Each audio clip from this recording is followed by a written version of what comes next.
Olá turma, bom dia para vocês. Nessa aula, continuação da aula 5, nós iremos verificar o segundo tipo de associação de capacitores, né?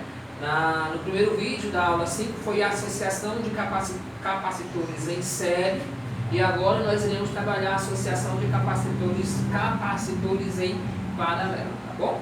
Então vamos verificar aqui algumas informações. O que seria capacitores, associação de capacitores em paralelo? Numa associação em paralelo, todas as armaduras positivas estão ligadas a um ponto do mesmo potencial, assim como todas as negativas estão ligadas a um outro ponto do potencial comum. Então imagine aqui três capacitores, né? Capacitor 1, capacitor 2 e capacitor 3. Eles estão em paralelo, né? Em paralelo. Armadura positiva, armadura negativa, armadura positiva e armadura negativa, e assim sucessivamente ligados a um mesmo potencial.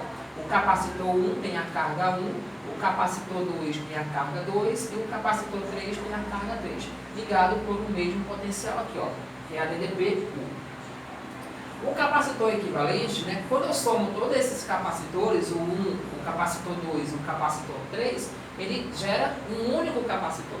E esse capacitor é chamado de capacitor equivalente, que vai ser chamado de CP, que é capacitor em paralelo, tá bom? No primeiro vídeo eu coloquei CS, capacitor em série, tá? Então, ligado, né, por uma única DDP. As características, assim como os capacitores em série têm as suas características, o capacitor em paralelo também existe as suas características, tá bom? Então, é importante que vocês estejam atentos para essas características, tanto para os capacitores em série como em paralelo. Qual é a primeira característica do capacitor em paralelo? A DDP é igual a dos demais capacitores. A DDP1, a DDP2, a DDP3 é igual a DDP do capacitor em si, tá bom? Um capacitor em série, o que era igual? As cargas. Agora aqui não, aqui será as DDPs. Segunda característica, a carga armazenada é igual à soma das cargas de cada capacitor. Se eu quero calcular a carga total armazenada desse capacitor em geral, para eu encontrar essa carga armazenada, basta eu somar as cargas desses capacitores, né? Diferente do capacitor em série, certo? No capacitor em série é a DDP que eu somo, né, de cada um deles para encontrar a DDP armazenada total. Aqui não, aqui são as cargas, que é igual à soma de todas as cargas dos capacitores, tá bom? Uma outra característica, o capacitor equivalente é dado para eu calcular o capacitor equivalente em paralelo, é muito fácil de ser encontrado. Basta você calcular, né, a somatória desses capacitores. Então, o capacitor em paralelo vai ser o capacitor 1 mais o capacitor 2 mais o capacitor 3. Tá? Se eu tenho mais de 3, mais de 4, mais de 2 capacitores, basta eu somá-los. Se porventura eu tenho N capacitores iguais, né, o que eu faço? Pego a quantidade de capacitor, se tem 4, multiplico por um deles. Aí vai dar o valor total. Tá bom? Então essas são as características dos capacitores em paralelo. Não se esqueçam que são detalhes importantes na resolução de problema. Vamos ver aqui a primeira aplicação. 3 capacitores estão associados conforme a figura. Capacitor 1, capacitor 2 e capacitor 3. Né? O capacitor 1 é 2 microfarads, o capacitor 2 é 5 e o capacitor 3 é 10, cada um com uma carga, né? Nesse caso aí. Aplicando-se entre A e B a DDP de 8 volts, né? Entre A e B existe uma DDP de 8 volts. Determine a carga e a DDP em cada um desses capacitores. Como é que eu faço para calcular a carga entre esses capacitores? Bem fácil. Vamos lá. Para eu calcular a carga do capacitor 1, eu vou pegar, né, o capacitor 1 multiplicar pela DDP. A mesma coisa será para os outros. Né? A carga do capacitor 2 vai ser o capacitor 2 multiplicado pela DDP. A carga do terceiro capacitor vai ser o capacitor 3 multiplicado pela DDP. Professor, somente isso? Somente. Então vamos fazer as substituições. Quem é o capacitor 1? 2. Não vou substituir o microfarad, o micro, 10 a menos 6, deixa assim mesmo. Quem é a DDP? A DDP é 8. multiplica 2 vezes 8, 16, tá bom? No caso aqui, 16, aí eu coloco microcoulomb, né? Não substituir, mas eu coloco o prefixo no final. Agora vamos calcular a carga do segundo capacitor. Qual é o segundo capacitor? 5. Quem é o ADDP? Continua mesmo. 5 vezes 8, 40.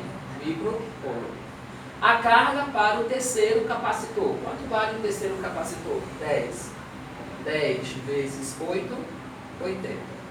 Pessoal, a DDP é a mesma para os mesmos capacitores, né? Por isso que foi repetido aqui, ó, 888, porque serve para o mesmo capacitor. E nesse caso aqui, a DDP entre A e B é igual a DDP1 é igual a DDP2, que é igual a DDP3, que vale quanto? No caso, 8 volts, né? Certinho? Tranquilo aí? Alguma dúvida? Beleza. Agora, na letra B, a carga da associação. Como é que eu faço para calcular a carga? Somo todas as cargas. Para mim calcular a carga da associação, o que eu vou fazer aqui, pessoal? Pega a carga 1 mais a carga 2 somado com a carga 3. Somente isso, hein? Pronto. Quanto é a carga 1? Cadê a carga 1? Opa, 16. A carga 2, 40. A carga 3, 80. Agora você soma. Dá quanto aqui? 136. 40 mais 80, 120. 120 mais 16, 136. Aí eu coloco, ó, microcoulomb, porque eu não substituí o 10 a menos 6. Só substituí no final para facilitar o cálculo. Ok? Tranquilo aí? Próximo passo.